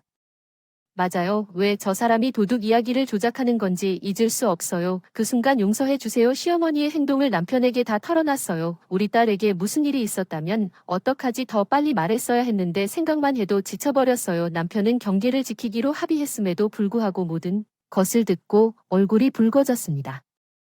그녀는 약속을 어겼을 뿐만 아니라 한밤중에 초대받지도 않고 우리 집에 들어와 딸의 울음소리 때문에 나를 폭행하려 했습니다. 남편은 즉시 집에 가서 보안 카메라 영상을 확인했습니다. 나는 이전에 시어머니의 언어 폭력에 대해 이야기했습니다. 증거가 없고 남편이 편을 들기를 원하지 않았기 때문에 우리는 증거를 수집하기 위해 감시 카메라를 설치했습니다. 계획 중이었습니다. 카메라 영상을 확인하고 시어머니가 욕설을 사용하고 있음을 확인한 후 경고하기 위해 우리는 상상도 못했던 이런 일이 포착될 것이라고 시어머니가 손에 쥐고 나를 공격하는 장면이 분명하게 나타났습니다. 우는 딸이 방을 샅샅이 뒤져 도둑처럼 보이게 하고 증거로 아무렇지도 않게 사진을 찍기까지 하고 구급차를 부르는 떨리는 목소리도 녹음했고 남편도 AB로 찍힐 정도로 연기가 설득력이 있어서 당연히 슬라이드를 할 수가 없었어요. 가족이라 남편이 영상을 검토한 뒤 경찰에 넘겨줬고 경찰은 시어머니 집으로 가서 경찰서로 데려가 신문했다. 방에 카메라가 있을 줄은 몰랐다. 이 사실을 알고 분노가 폭발했다. 나를 속였다고, 당신이 나를 속였다고 그 여자가 소리를 질렀지만 나는 그녀를 속이지 않았다는 것을 용서할 수 없다. 그 여자는 우리 집에 들어와 나를 폭행하고 울고 있는 딸을 혼자 내버려 두었다. 모든 것이 그 여자가 한 일이었다. 나는 아직도 시어머니를 속인 적이 없다. 법은 여전히 뉘우치지 않고 경찰서에서 사건을 일으키고 그녀의 무죄 주장에 대한 증거로 그녀의 결백을 주장했지만 우리는 신고서를 제출했고 시어머니는 결국 범죄 기록을 남기게 되었고 이 사건은 심지어 지역 뉴스에 보도되기도 했습니다. 더 톡 오브 더 타운 우리는 여기서 딸을 평화롭게 키울 수 없다는 것을 깨달았습니다. 그 점을 염두에 두고 이사하기로 결정했기 때문에 이전에는 제 직장이 기차로 15분 거리에 바로 있었기 때문에 보안이 철저한 아파트로 이사하기로 결정했습니다. 통근 시간은 30분 더 길지만 필요한 모든 것이 도보거리에 있고 편리함은 그만한 가치가 있습니다. 이사할 때 여기에서 딸을 평화롭게 키울 수 있습니다. 우리가 어디로 가는지 이웃에게 말하지 않았습니다. 누군가가 무심코 어머니에게 말할까봐 두려웠습니다. 시어머니가 새집에 나타나서 우리가 찾던 평화와 안전을 망칠 것이기 때문에 시어머니가 예전 집으로 돌아왔을 때 그 집이 비어 있다는 것을 알게 되었을 때 우리는 자연스럽게 우리의 이사를 비밀로 유지했습니다. 나중에 형에게서 들었습니다. 시어머니는 우리 행방을 알려달라고 끊임없이 전화했지만 시어머니의 성격을 너무 잘 아는 형부는 시어머니가 집에 돌아왔을 때 형부에 따르면 우리의 비밀을 지켰다. 예상대로 동네를 돌아다니며 우리 행방을 물었지만 최근 사건을 고려하면 자신의 안전을 두려워하는 이웃들은 그녀와 관계를 맺지 않았고 누군가와 엮이고 싶지도 않았으므로 여기 커뮤니티는 긴밀하게 결속되어 있고 아무도 느끼지 못했습니다. 그녀의 변덕스러운 행동에 대한 소문이 퍼졌기 때문에 그녀와 함께 있으면 안전할 것입니다. 아마도 그는 이러한 속삭임을 들었을 것입니다. 시어머니는 더 이상 참을 수 없어 집을 팔고 거의 매일 밤바에 자주 갔던 돈을 가지고 이사하여 술을 많이 마셨고 결국 그녀는 사랑에 빠지게 되었습니다. 젊은 남자 직원이 그 사람을 지정하고 아낌없이 여러 병을 열었기 때문에 그에게 아낌없이 돌기 시작했습니다. 각 청구서는 비싸졌습니다. 그녀의 청구서는 하늘로 치솟았고 그녀는 그것을 알기도 전에 그녀는 수백만 달러의 빚을 졌지만 모든 것이 잘 될 것이라고 믿고 계속했습니다. 난폭한 행동을 했으나 과음으로 재난이 닥쳤고 쓰러져 급히 병원으로 이송됐다. 의사는 시술 후 바로 수술이 필요하다고 병원에서 한동안 입원해야 했다고 병원에서 계속 전화를 해서 기분이 나쁘다고 했다. 그 사건으로 인해 접근 금지 명령이 내려진 지금까지도 그 사람을 보고 있는데 이런저런 이유로 더 이상 그 사람을 돌봐줄 수 없는 충격적인 회상으로 쓰러질지도 모르지만 그 사람은 그로부터 몇 달이 지났다고 하고 반성하고 있으니 제발 이제 잘 부탁해. 미안하지만 그 사건에서 그냥 넘어갈 수는 없어. 그때의 상처가 아직도 생생히 뉘우친다고. 모든 게 용서돼야 하는데 그게 아닌데 맨날 집요한 통화가 너무 많아져서 왓츠앱과 휴대폰을 차단했는데 현재 상태를 생각하면 형사를 고용해서 우리를 찾을지 의문이 들어서 차단하고 나서야 안심이 되었지만 퇴원 후에도 끈기는 변함이 없습니다. 그를 만날 기회가 있는 그녀는 직원 입구 근처에서 기다리고 있었고 처음에 직원들은 그녀가 회의나 뭔가를 위해 거기에 있는 줄 알았습니다. 그러나 그녀가 매일 열심히 눈부시게 나타나자 경비원이 그녀에게 접근하기로 결정했고 그녀는 여전히 떠났습니다. 그녀는 다시 돌아왔습니다. 또 다른 날 같은 입구에서 남편을 기다리고 있었는데 이번에는 경비원이 즉시 경찰에 전화했고 15분 뒤에 경찰이 도착해 그녀를 경찰서로 데려갔습니다. 알고 보니 남편은 그날 훈련을 위해 자리를 비웠기 때문에 만날 수 없었을 것입니다. 린다와 결혼해라. 너는 책임을 지고 나를 돌봐야 해. 왜 그녀가 자신의 행동에 대해 나를 탓하는가? 그것은 모두 그녀의 잘못이고 나를 비난하는 것은 잘못된 것입니다. 무슨 말을 하는 겁니까? 과거가 과거일 수도 있는 근본 원인을 이해합니까? 너한테는 아닌데 난 아직 상처가 있고 때로는 트라우마 때문에 잠도 못 자요. 더 이상 내가 보고 싶지 않아. 목소리를 높인다고 했을 때 린다가 그러기 때문이야. 결혼하면 마음이 약해 때로는 용서해야 해요. 린더가 이 모든 소란을 일으켰고 이제는 내 인생이 망가져서 책임을 져야 해요. 그녀가 전화로 소리를 지르고 있었지만 나는 응답하지 않았습니다. 전에는 변호사가 그녀와의 모든 대화를 녹음하라고 조언했습니다. 그리고 증거를 위해 워트세프 메시지나 이메일을 스크린샷하기 위해 항상 사용할 준비가 되어 있는 음성 녹음기를 가지고 있었습니다. 물론 모든 것을 변호사에게 보고했습니다. 아마도 그녀는 남편이 결정한 후 나에게 전화를 중단했기 때문에 변호사로부터 통지를 받았을 것입니다.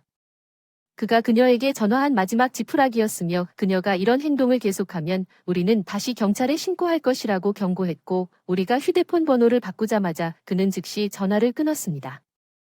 제 처남도 똑같이 했고 마침내 우리는 자유로움을 느꼈습니다. 그러나 긴급 상황이 발생할 경우 우리는 전직 경찰관이었던 삼촌에게 전화번호를 알려주었고 실수로 그녀와 공유하지 않도록 그를 믿었습니다. 그리고 그녀는 항상 그를 경계했기 때문에 삼촌에게 모든 것을 설명한 후에 감히 그에게 전화하지 않을 것이라고 확신했습니다. 나중에 필요하면 그 사람이 알아서 처리하겠다고 하더군요. 나이 때문에 빚을 갚기 위해 일자리를 찾기로 했죠. 연봉이 높은 일자리를 찾을 수가 없었습니다. 친척들에게 전화해서 돈을 빌려보려고 했지만 아무도 도와주려고 하지 않았습니다. 필사적으로 그녀는 빚을 갚기 위해 여러 개의 아르바이트를 했지만 직장에서 인간관계로 어려움을 겪었고 업무를 배우는데 어려움을 겪었습니다. 그녀는 종종 젊은 상사에게 소리를 지르기도 했습니다. 제 딸은 이제 악몽을 꾸지 않게 되었고 이제 평화롭게 잠을 자서 힘들어집니다. 그녀가 그런 어려움을 겪은 적이 있었다고 생각하면 아마도 우리의 옛집은 지금부터 그녀에게 편안한 장소가 아니었을 것입니다. 한 살 어리고 꽤 잘생겼는데 여자 남자라는 평판이 있어서 그가 프러포즈할 때 가끔 문제가 되기도 했어요. 저는 토마스에게 당신의 제안이 너무 기쁘지만 걱정되는 게 하나 있어요. 당신이 여자 남자라는 게 뭔데요? 다들 그걸 다 알고 있다는 걸 들으면서요. 토마스는 웃었다. 전에는 진심으로 사랑했던 여자를 만나본 적이 없었는데 이제 메디슨을 만났으니 다른 여자와는 소문이 나지 않을 거라고 약속할게. 너를 절대적으로 믿어서 결혼하게 됐어. 결혼식은 에서 거행됐어. 오랜 전통을 지닌 명문 호텔. 이렇게 호화로운 결혼식을 하고 싶었는데 토마스네 가족이 사회에 워낙 유명해서 늘 이 호텔에서 결혼식을 올렸어요. 리셉션에서 이 문제에 대해선 아무 말도 못했어요. 토마스네 가족과 친척들이 그런 것 같았어요. 그들은 삶을 원했지만 우리 가족은 작았습니다. 어렸을 때 아버지가 교통사고로 돌아가셨고 형제자매가 없었습니다. 단지 엄마와 몇 명의 형제뿐이었습니다. 나는 엄마에게 손님의 균형을 맞추기 위해 더 많은 사람을 초대해야 한다고 말했습니다. 목록에 있었지만 그녀는 변호사이자 자신의 회사의 대표이기 때문에 웃으며 그것을 무시했습니다. 우리 엄마는 대중연설에 능숙했습니다. 리셉션에서 그녀의 연설은 칭찬받았지만 너무 당황스러웠습니다. 결혼식 떠난 다음 날 빨리 끝났으면 좋았을 텐데요. 신혼여행으로 호주의 유명 관광지를 2주 동안 관광하고 최고급 호텔에 묵고 귀국 후 3일 만에 토마스는 일이라고 하면서도 다시 일을 시작했습니다. 그는 아버지 회사의 부사장이었으며 아버지가 퇴직하면 그 일을 맡을 예정이었습니다. 그는 항상 오후 5시에 집에 돌아왔습니다. 우리는 그 사람 부모님 소유의 별채에 살았는데 이 별채는 침실 6개가 딸린 넓은 집이었고 토마스를 수년간 돌보던 60세 가정부가 우리와 함께 살았기 때문에 나는 유일한 집안일을 거의 하지 않았다. 결혼한 지 1년 정도 됐을 때 식사가 너무 편해서 다음 달에 10일간 유럽 여행을 떠나는 게 어때요? 거기 가본 적 없지. 메디슨 나도 가고 싶지만 그렇게 많은 시간을 쉬게 할 수 있니? 토마스 괜찮아. 우리 아빠가 거기 있어. 난 별로 할 일이 없는데 확실하다면 난 괜찮아. 내가 데려오고 싶어. 친구들 몇 명이랑 둘만 올 줄 알고 놀랐어. 우리 대학어, 우리 후배 앤서니와 그의 여자친구. 앤서니는 나보다 더 잘생기고 그의 여자친구는 너무 귀여워서 꽤 부럽다. 타머스는 웃었다. 낯선 여자가 걱정됐어요. 다른 여자가 오고 있어요. 네, 그 사람은 이제 막 21살인데 앤서니는 정말 괜찮다면 그녀가 오기를 바랐어요. 토마스, 그렇다면 나도 그럴 줄은 몰랐어요. 이번 여행이 토마스와 나에게 끝의 시작이 될 줄은 몰랐어요. 다음 달에 우리는 영국으로 날아갔습니다. 앤서니와의 대화. 당신은 타머스의 대학 후배어 맞아요. 앤서니가 대답하기 전에 머뭇거렸어요. 아, 그래요. 저는 그 사람의 대답에 웃었어요. 당신은 우스꽝스러워요. 앤서니, 당신은 긴장한 것 같아요. 아니, 전혀 아니에요. 토마스가 돌아와서 우리를 봤어요. 메디슨에게 무슨 일인지 얘기하는 중 무슨 이유인지 앤서니에게 무슨 말을 하는 겁니까? 토마스는 화난 것 같았어요. 우리는 단지 채팅을 하고 있었죠. 제가 앤서니에게 얘기하는 것이 왜 잘못된 걸까요? 제가 앤서니나 그의 친구에게 말할 때마다 그가 방해하는 것 같다고 말했지만 그렇지는 않습니다. 여자친구가 여행 중 대화를 어렵게 만들어 브리트니와 나는 한번 같이 화장실에 갔다. 해외여행이 처음이라 모든 게 좀 벅차네요. 남자친구랑 외국에 계시네요. 잘 지내세요. 감사합니다. 우리 넷은 프랑스로 유명 관광지를 방문하다가 어느 날 저녁 호텔 레스토랑 브리트니에서 눈에 띄게 안토니는 없어. 브리트니는 어디 있어? 그녀가 좀 늦었다고 해서 곧 도착해야 한다고. 토마스는 브리트니의 흔적도 없이 잠시 기다렸다가 눈에 띄게 짜증을 내서 토마스가 내가 가서 확인하겠다고 해서 난 앤서니가 그 사람이 되어야 한다고 생각했어. 가는데 토마스는 이미 가던 중이었고 10분 정도 지났고 브리트니도 토마스도 거의 돌아오지 않았습니다. 나는 앤서니에게 돌아섰는데 시간이 너무 오래 걸리는 건 브리트니가 몸이 안 좋아서 내 생각엔 그 사람이 아프거나 그런 건 아닌 것 같은데 내가 가서 확인해 볼게. 내가 브리트니와 앤서니의 방문을 열었을 때 두 사람 모두 바다를 거의 조정하지 않는 것 같았습니다. 소파에 아무 문제 없어. 브리트니가 기분이 좀 안 좋다고 해서 내가 확인 중이었어. 알았어. 내가 앤서니를 데려올게. 그 순간 좋은 것 같구나. 내가 앤서니를 방으로 다시 데려왔을 때 브리트니는 조용히 내려다보며 서 있었다. 떠날 준비가 됐어. 이제 좀 나아졌나? 괜찮아. 앤서니 방금 브리트니를 아무 말도 하지 않고 지켜봤어. 그날 밤 우리 저녁 식사는 조용했고 저녁 식사 후에 우리 중 누구도 말도 하지 않았어. 우리 모두 방으로 돌아왔어. 토마스, 좀 물어봐도 될까? 토마스가 긴장했다고 했는데요. 당신과 브리트니 사이에 무슨 거래가 있나요? 무슨 말인가요? 그 사람은 그냥 아줌마의 여자친구일 뿐인데 전혀 마음을 닫은 것 같지 않은 것 같아요. 둘 다 조용한 사람일 뿐인 것 같진 않아요. 그냥 조용하고 아무 말도 안 하는 것 같고 너무 생각이 많은 것 같아요. 아까 브리트니 방에 있었을 때 제가 문을 열었을 때 메디슨은 저와 같습니다. 둘 다 깜짝 놀란 것 같고 자리를 조정한 것 같아요. 타머스가 말한 이후로 우리 여행을 망칠 것입니다. 나는 그 문제를 더 이상 강조하지 않았지만 의심만 커졌습니다. 사건은 다음 날 우리가 여행을 하던 중에 갑자기 일어났습니다. 타머스와 브리트니는 어디에도 없었습니다. 나는 미친 듯이 수색했지만 찾을 수 없었습니다. 앤서니가 찾고 있는 것 같았지만 약 2시간 후에는 별로 걱정하지 않는 것 같았습니다. 타머스와 브리트니가 갑자기 다시 나타났습니다. 타머스는 어디에 있었습니까? 메디선, 브리트니와 나는 당신을 찾고 있었습니다. 나는 앤서니도 보이지 않는 모든 곳을 찾고 있었습니다. 걱정은 됐는데 뭐라고? 브리트니, 너 어디 있었니? 브리트니는 그냥 내려다보고 대답이 없었어. 브리트니는 나와 함께 너를 찾고 있었고 앤서니는 사실 브리트니가 약간 고개를 끄덕였다는 거야. 나는 확신하지 못했지만 더 이상 밀어붙이지 않았다. 그때부터 TMA. 스테이는 문을 닫았지만 내가 대화를 시작하려고 해도 나머지 유럽 여행 동안 나에게 거의 말을 하지 않았습니다. 우리가 돌아온 다음 날 그의 반응은 무시했습니다. 타머스는 피곤하다고 주장하면서 하루를 쉬었습니다. 긴 휴가를 보내면 회사에 가지 않겠습니까? 그는 졸린 얼굴로 대답했습니다. 괜찮습니다. 그 순간 그 다음 금요일 오후 5시 직후에 그가 자신의 일에 대해 얼마나 무책임했는지 깨달았습니다.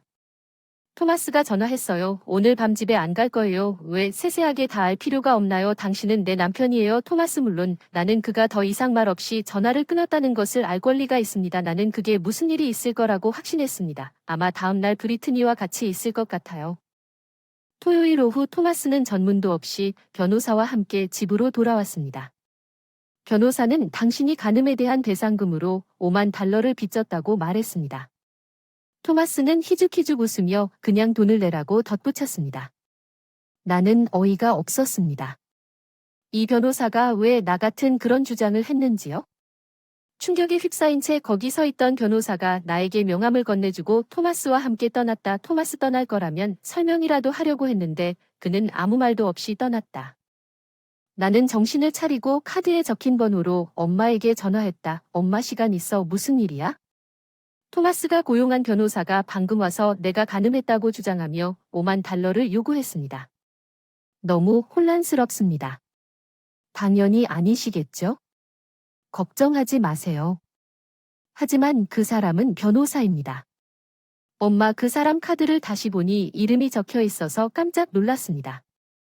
거기에 엄마 법률 사무소에 이름이 적혀 있었고 그 사람은 거기 소속된 변호사였어요. 엄마 그 사람은 당신네 법률 사무소 출신이거든요. 제가 이름을 말했더니 그 사람이 대답하길 남자는 항상 의심스러운 사건을 맡는다고 하더군요. 그 사람에게 사건을 기각하라고 해줄 수 있을까요? 하지만 토마스 그냥 다른 사람 고용할게 잠시 있다가 어떡하지 엄마가 내가 대신 처리하겠다고 해서 고마워요. 엄마 2주 후에 조사해보겠습니다. 엄마가 전화했어요. 다 알아냈어요. 토마스는 끔찍한 사람이에요. 내가 가르쳐줄게요. 엄마가 토마스의 지루한 계획에 대해 나에게 가르쳐줬는데 그는 항상 여자의 남자였지만 어쩌면 내가 그와 결혼한 것이 틀렸을 수도 있어. 넌 잘못한 게 없어 메디슨. 그러니 그와 완전히 이혼해도 괜찮으니 토마스에게 전화해서 약속을 잡아 너도 올게 물론이죠. 그 사람에게 마음을 줘야죠. 그의 변호사도 올 수 있도록 할게요. 토마스에게 전화해서 우리가 문제를 논의하고 그의 변호사와 날짜를 정해야 한다고 말했는데 내 의도를 오해하고 그가 말했어요. 드디어 돈을 지불할 준비가 되었다고 하더군요. 합의에 대해서는 저는 그 논의에 전적으로 동의합니다. 변호사에게 확인하고 다시 전화하겠습니다. 비록 토마스에게 돈이 부족하지는 않았지만 그는 다음날 이혼 합의를 얻고 싶어 하는 것 같았습니다. 토마스에게 전화했고 우리는 다음 토요일에 만나기로 합의했습니다. 오후 2시 토요일에 엄마와 나는 토마스의 집에 갔는데 그와 그의 변호사는 변호사가 조금 늦게 도착하기를 기다리고 있었는데 엄마가 변호사에게 말을 거는 것을 보고 깜짝 놀란 것 같았습니다. 당신이 여전히 제대로 된 조사도 없이 사건을 맡고 있는 걸 보니 반갑습니다. 전혀 그렇지 않아요. 제 사건을 받아들이기 전에 항상 철저한 조사를 하세요. 그럼 메디슨이 주장한 사건에 대한 증거를 제공해 주실 수 있나요? 변호사는 자신이 우려하고 있다는 것을 깨닫고 침묵을 지켰습니다. 토마스는 좌절해서 변호사에게 와라 말했습니다. 토마스가 갔다 창백하고 고백했어. 미안해 메디슨 사건에 대해 꾸며낸 이야기야. 브리트니와 같이 있고 싶었고 충동적으로 거짓말을 해서 브리트니가 내 사건이었어. 네 하지만 그녀에 대해 뭔가 알아냈어. 그 사람이 결혼하지 않은 남자친구와 살고 있다는 걸 알아냈어. 하지만 그 사람은 일도 안 하고 하루 종일 도박을 해요. 정말 그래요. 그리고 아마 그 사람들이 돈을 노리고 있을 것 같아요. 이 말을 듣고 토마스는 그가 우는 것을 보고 무너졌습니다. 나도 울고 싶었지만 눈물을 참으며 토마스는 메디슨을 바라봤습니다. 정말 미안해요. 난 우리가 처음부터 다시 시작할 수 있었으면 좋겠어. 난 화가 났어. 어떻게 감히 바람을 피운 후 나와 다시 돌아오고 싶어. 토마스 당신은 이혼하는 것 외에는 선택의 여지가 없어. 당신 아내와의 여행. 외도하고 싶지 않았지만 브리트니는 자신은 유럽에 가본 적이 없다고 주장했고 나는 포기했기 때문에 둘 다 나를 놀리고 있었습니다. 당신을 조롱할 의도는 없었지만 당신이 왜 그렇게 느끼는지 이해합니다. 앤서니 브리트니의 가짜 남자친구네. 네, 그 사람은 우리 회사 직원이에요. 그는 출장으로 유럽에 가서 젊은 여자와 방을 쓰게 되어 기뻤어요. 당신 회사는 CEO로서 당신과 반드시 파산할 거예요. 토마스는 답장이 없었어요. 토마스 우리 계속해요. 지난번에 당신이 나에게 5만 달러를 요구했을 때 그는 엎드린 채 침묵을 지켰습니다. 지금은 50만 달러를 요구합니다. 당신은 감당할 수 있습니다. 시간 내주셔서 감사합니다. 엄마에게 연락할게요. 저는 토마스 집을 떠나 집으로 돌아왔습니다. 엄마에게 감사했습니다. 모든 게 고마워요. 엄마 제 일이에요. 계산서를 보내드릴게요. 엄마가 웃었어요. 3개월이 지났어요. 공식적으로 토마스가 제가 요구한 합의금을 즉시 지불했어요. 나중에 토마스가 여전히 브리트니에게 푹 빠진 채 그녀의 집에 갔다는 소식을 들었습니다. 그녀의 남자친구는 집에 있었고 체이스는 근처 상점 밖에서 토마스를 붙잡고 그를 때렸습니다. 토마스를 2개월 동안 병원에 입원시켰습니다. 브리트니는 보고 웃었다고 합니다. 저는 이제 새로운 관계에 있고 과거의 실수를 피하기 위해 조심하고 있습니다. 제 새 남자친구는 엄마 회사의 친절한 변호사입니다. 부인, 물에 젖은 아이를 공원에서 발견했습니다. 폭풍우가 몰아치는 밤 새벽 1시에 경찰관이 갑자기 우리 집 문 앞에 나타났습니다. 2살짜리 딸이 모두 침대에서 평화롭게 자고 있어서 완전히 혼란스러웠습니다. 그 경찰관은 너덜너덜한 옷을 입고 약해 보이는 4살쯤 된 어린 소녀를 데리고 있었는데 그 소녀는 눈물을 흘리며 떨면서 나를 쳐다보았습니다. 경찰관은 그 소녀가 쥐고 있는 쪽지를 보여주었고 거기에는 내 이름과 주소가 적혀 있었습니다. 나는 갑자기 어린 소녀를 거대하게 만들었고 기억의 홍수가 내 마음속에 다시 떠올랐습니다. 나는 33세의 주부 수잔입니다. 나는 같은 나이의 남편 마이클과 2살 된 딸 사라와 함께 살고 있습니다. 우리는 행복합니다. 함께 살았지만 과거가 있습니다. 기억하고 싶지 않습니다. 5년 전입니다. 28세에 처음 결혼했습니다. 남편은 조셉이었습니다. 제가 일하는 회사의 상사였습니다. 조셉은 관대한 멘토였고 존경했습니다. 자신감과 데이트 신청하면 사람을 편하게 해주는 능력 6개월 정도 사귄 후 결혼 제안을 흔쾌히 받아들였습니다. 가족들도 그 사람에 대해 좋은 인상을 갖고 있는 것 같았습니다. 특히 저보다 5살 어린 여동생 리사도 그 사람에 대해 좋은 인상을 갖고 있는 것 같았습니다. 훌륭한 처남인 조셉이 저한테 이렇게 말해준 게 정말 기뻤어요. 그 사람이 정말 아름답고 귀여웠어요. 리사 자매는 우리가 어렸을 때 외모와 성격 모두 정말 사랑스러웠어요. 그녀는 항상 저를 따라다니며 수잔 사랑해요라고 말하곤 했죠. 조셉과 결혼한 후로 정말 친해진 자매들 리사가 새집에 더 자주 찾아오기 시작했어요. 조셉이 너무 성숙해 진짜 존경스러워요. 주변 남자들은 어린애에 비하면 시리사 같은 귀여운 여자가 신기해요. 나는 리서가 조저프를 좋아하고 남편이 관심을 받는 것을 즐기는 것을 보는 것이 불안했지만 결국 내 직감은 어느 날 둘 다 손을 잡고 사라졌으며 수전에게 미안하다고 적힌 메모를 남겼습니다. 이혼 서류 인생은 극적일 수 있지만 남편과 여동생이 사랑에 빠지는 것과 같은 일을 정말로 겪는 사람은 왜 나에게 솔직하게 말할 수 없었을까요? 내가 그들을 완전히 경멸할 수 있었다면 리사가 조셉을 갖게 했을 것입니다. 아마도 그럴 것입니다. 더 쉬울 텐데 내 경우에는 그게 아니었던 것 같아 이혼을 신청하고 1년 만에 용감한 결혼 생활을 끝내게 되었는데 사랑하는 남편과 여동생에게 배신당한 나를 이 부부의 깊은 곳에서 구해준 사람이 현재의 사람이었다. 지금 제 딸이 침대에서 자고 있는 게 이상하네요. 아이가 당신 이름이 적힌 쪽지를 가지고 있는데 이 주소가 있어요. 제가 문을 열었을 때 거기 서 있던 경찰관과 4시쯤에 흠뻑 젖은 어린 소녀가 서 있었는지 확인하기 위해 문을 열어주실 수 있나요?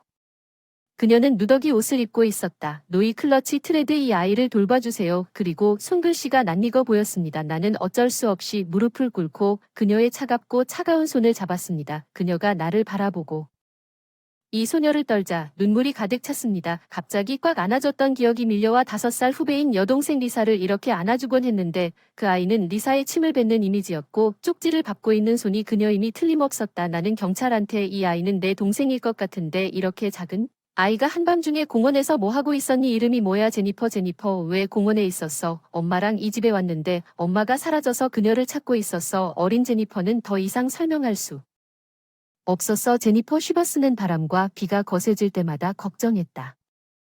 나는 그녀를 따뜻한 목욕에 들어가게 하고 옷을 갈아입지 않으면 그녀가 흠뻑 젖을 것이라고 부드럽게 다짐한다. 추워서 친구가 준 큰 옷이 있었는데 아이들이 너무 커서 제니퍼가 화장실에서 옷을 꺼내는 것을 돕는 동안 그 옷을 준비했어요. 믿을 수 없을 정도로 그녀의 몸은 마치 그녀가 꼬집고 뺨을 맞고 그 작은 몸으로 무슨 일을 겪었는지 생각하면 가슴이 조여온다. 게다가 그녀는 땀바지 위에 가슴에 손수 만든 부적을 걸고 있는데 궁금해서 일단 옆으로 치워두고 그녀를 실내로 데려간다. 침대에 데려갔습니다. WRA 그녀 담요를 덮고 그녀를 안고 편히 쉬세요. 잘 자요. 그녀가 속삭인다고 너무 따뜻하고 안심이 되어 다음날 아침 제니퍼와 사라가 아직 자고 있는 동안 깊이 잠들어요. 내 휴대전화가 조심스럽게 알 수 없는 번호를 울립니다. 나는 아무도 말하지 않지만 희미한 숨소리가 들립니다. 리서는 당신이 아니나예요. 조저프 오랫동안 전화번호가 바뀌지 않아서 다행이었습니다. 수저는 내 전남편 조저프입니다. 지금 무엇을 원하십니까? 이상한 질문인데 당신은 여자를 돌보고 있습니까? 나는 망설이지만 어젯밤 당신이 무엇인지 기억하는 희미한 무지. 리사. 조셉은 어떻게 대답을 피하고 신경 쓰지 말라고 전화를 끊는다. 사실 제니퍼가 잠든 후 아이디는 창을 열었고 그 안에는 수잔이라고 적힌 편지가 있었다. 미안해요. 지금은 부탁을 할 수 없다는 걸 알지만 부탁드립니다. 내 딸 제니퍼를 돌봐라. 그리고 그 편지에는 나를 화나게 하는 충격적인 내용이 담겨 있었고 내 여동생이 일하는 바의 위치도 나와 있어서 그녀를 만나러 가기로 했다. 사라와 제니퍼는 엄마와 함께 우리 가족에게 맡기겠다. 집에서 제니퍼를 보니까 엄마가 살며시 앉고 리사와 꼭 닮았다고 하더군요. 일주일 전 리사가 갑자기 전화해서 직접 사과하고 싶다고 주소를 물어봐서 저를 발견했어요. 예약을 해놨는데 그분이 간절해 보여 계속 주장해서 마지못해 동의했어요. 잘못한 게 없어서 미안해요. 엄마 덕분에 제가 이 아이들을 맡긴 리사를 도울 수 있을지도 모르니까 집을 떠나 집으로 향했어요. 리서가 일하는 바는 택시로 30분 거리에 있는데 왜 그녀는 너무 가까우면 더 빨리 도움을 요청하지 않았을까요? 리서는 바가 아무리 힘들어도 나에게 의지할 수 없다고 느꼈던 것 같습니다. 유흥가의 조용한 한 구석 조명이 어두컴컴하고 술 담배 냄새가 풍기던 주인처럼 생긴 사람에게 리사에 대해 물으니 바로 전화를 걸어봐. 뒤에서 비틀거리며 전화를 걸었다. 리사는 그 사람의 통통하고 예쁜 리사. 나 기억이 없어져서 깡마르고 지치고 안색이 안 좋았어. 할 말을 잃었어. 아직 20대인 리사가 40대, 50대에 지친 여자처럼 보였다는 게 너야. 리사. 응. 수잔 말을 마치고 미안해 이 말을 하고 리사가 비틀거리며 내 품에 안겼다. 그때 주인이 몸이 안 좋아서 일을 할 수 없다고 차갑게 말했다. 그의 태도를 보니 리사가 얼마나 혹독한 대우를 받았을지 짐작이 가며 바로 리사를 가장 가까운 병원으로 데려갔다. 의사는 너무 늦게 와서 시간이 얼마 남지 않았다는 중병 진단을 받았습니다. 리사는 집에 돌아왔다는 소식에 압도되어 곧바로 입원했고 엄마에게 울면서 울음을 터뜨렸습니다.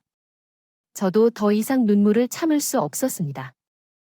내가 제니퍼를 돌볼게. 엄마. 리사를 함께 응원하자. 응. 엄마와 약속한 대로 최선을 다하게 제니퍼와 사라를 집에 데려다줘서 그날 밤 출장에서 돌아온 남편 마이클이 아이를 한 명 더 보고 충격을 받았어. 집에서 제니퍼와 이야기를 나누자. 그는 그동안 리사의 회복을 위해 기도하자고 말했습니다. 제니퍼는 다음 날 우리와 함께 있을 수 있습니다. 우리가 제니퍼를 데리고 병원에 있는 엄마를 방문했을 때 그녀는 엄마가 보고 싶어서 울면서 리사에게 달려갔습니다. 제니퍼 미안해요. 괜찮아. 응. 난 괜찮아. 수잔 이모는 정말 친절해. 눈물이 그 눈에. 리사가 다정하게 제니퍼의 머리를 쓰다듬어줘서 내 여동생이 나한테 고마워하고 그때부터 제니퍼를 보호할 수 있도록 뭔가를 줬어. 제니퍼는 우리와 함께 있었고 우리는 가끔씩 열흘쯤 지나서 애를 병원에서 만나러 간 그녀. 그토록 연약했던 제니퍼는 점점 건강해졌고 살짝 웃기도 했다. 내가 두 사람을 즐겁게 지켜보는 순간 사라는 마치 영원히 자매였던 것처럼 좋아하게 되었다. 플레이 집에 엄마한테 전화가 왔어요. 조셉이 방금 집에 나타났어요. 그녀는 지금 리사와 제니퍼가 어디로 넘겨줄지 알고 싶다고 했어요. 겁이 나서 주소를 줬어요. 미안해요. 거기서 나가세요. 그가 당신을 발견하기 전에 나는 아이들이 떠날 준비를 거의 하고 있지 않았을 때 초인종이 여러 번 울렸습니다. 혹시 조셉일까요? 나는 이미 밖을 내다보았는데 확실히 그는 리사가 조셉을 시들게 했음에도 불구하고 내 안에 무언가가 터지는 것을 보고 화가 나서 얼굴이 붉어졌습니다. 지금 당장 꺼내줘도 넘겨줄 수가 없어. 일하려면 리사가 필요하지 않으면 돈이 없어. 그 순간 데리고 나와. 제니퍼는 소리를 지르며 소리를 질렀다. 미워요. 아빠는 항상 엄마를 괴롭혔어요. 무슨 짓을 했는지. 그 새끼야. 조셉이 제니퍼를 때리려고 했는데 내가 바로 끼어들었어. 리사가 너 때문에 병원에 입원한 거야. 내가 그녀에게 일을 강요하고 치료도 허락하지 않았기 때문에 리사가 아프다고. 나는 조셉의 최근 행동에 대해 읽었어. 제니퍼가 임신했을 때 끼고 있던 부적 속에 들어있던 리사의 편지. 제니퍼가 태어나자마자 제니퍼와 조셉은 함께 집을 떠났습니다. 그들은 가난하고 어려움을 겪었습니다. 조셉은 리사와 제니퍼가 이게 다 내 잘못이라고 말하면서 폭언을 하기 시작했습니다.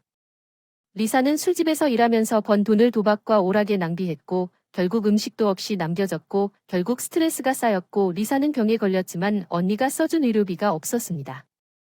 계속 이러면 제니퍼를 키워라. 적어도 우리 아이는 살려주고 싶어서 이 일은 나에게 맡기는 게 좋겠다고 생각했지만 조셉은 반성과는 거리가 멀다는 말을 듣고 리사와 제니퍼가 탓할 나쁜 말을 내뱉었다. 그들이 내 인생을 망친 모든 것은 그들이 보상하는 것이 옳습니다. 당신이 어떤 삶을 살아왔는지는 모르겠지만 이 모든 것은 당신 자신이 초래한 것입니다. 그것은 모두 당신 자신의 일입니다.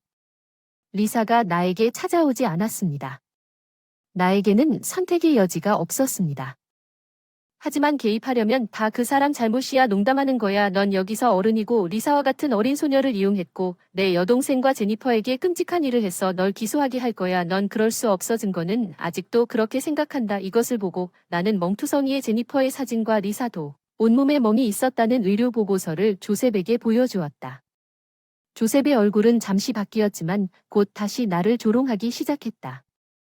특히 제니퍼에게 멍이 들게 한 사람이 누구인지 말하면 제니퍼의 어머니일 수도 있습니다. 당신은 비열한 남자입니다. 더 많은 증거가 있습니다. 이것 좀 보세요. 리사가 맡긴 휴대폰을 보여줬습니다. 그 휴대폰에는 조셉이 학대를 욕하는 오디오 클립이 포함되어 있었습니다. 그리고 충분한 증거를 제공하는 폭력 행위를 저질렀습니다. 갑자기 조셉이 전화기를 빼앗으려고 나에게 돌진했습니다. 그만하세요. 그 순간 뭐 하고 있는 겁니까? 마이클과 경찰은 실제로 전화를 받자마자 목소리를 높이며 조셉의 붙잡은 손을 떼어내러 도착했습니다. 그가 나를 바라보며 이 말을 했을 때 상처받았는가?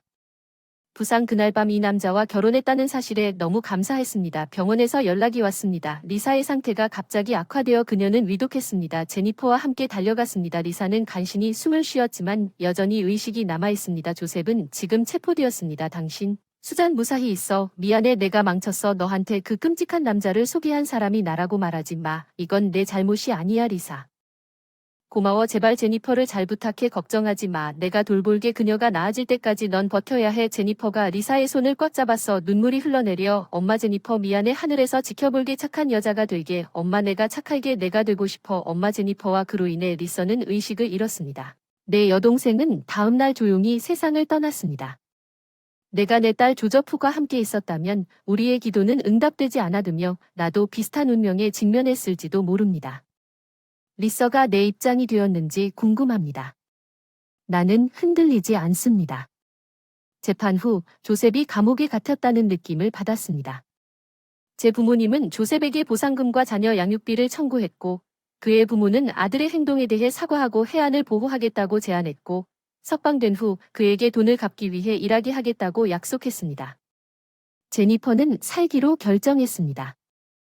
미안해요. 아버지 어머니 그리고 저는 상속자를 원해요. 이 말은 이해해주세요. 죄송합니다. 모두를 깊이 사랑했던 남편으로부터 우리가 가질 수 없어서 이혼을 요청받았습니다. 아이 내 이름은 낸시예요. 남편 다니엘과 결혼했어요. 25살 때 친구 집 파티에서 처음 만났어요. 바로 사이가 좋아졌고 관계가 발전했어요. 그 이후로 잘 지내다가 2주년 기념일에 다니엘이 나에게 프러포즈했어요. 아이다호에서 자랐고 대학 졸업 후 뉴욕에서 일하고 있어요. 다니엘의 가족은 뉴욕에 살았지만 직장 상황 때문에 집에서 통근하지 않아서 결혼 전에 다니엘이 제게 프로포즈한 후 같이 살았어요.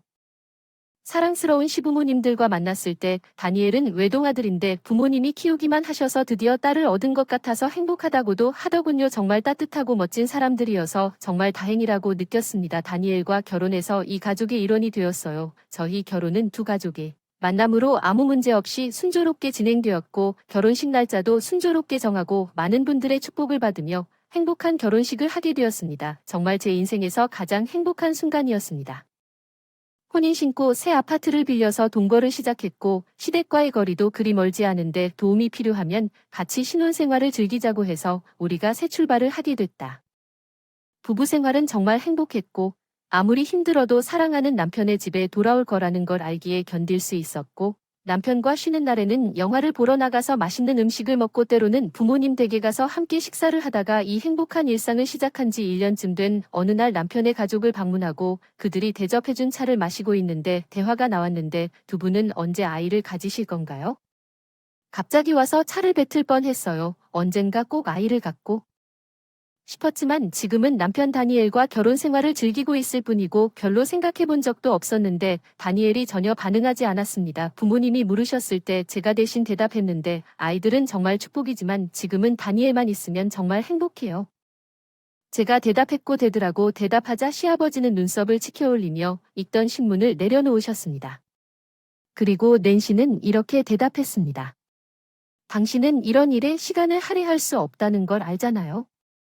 곧 아이를 갖기가 쉽지 않은 나이가 될 테니 젊을 때 아이를 낳아야 하고 키울 에너지가 있어야 한다고 하더군요. 그런 말을 기대하지 않았고 깜짝 놀랐습니다.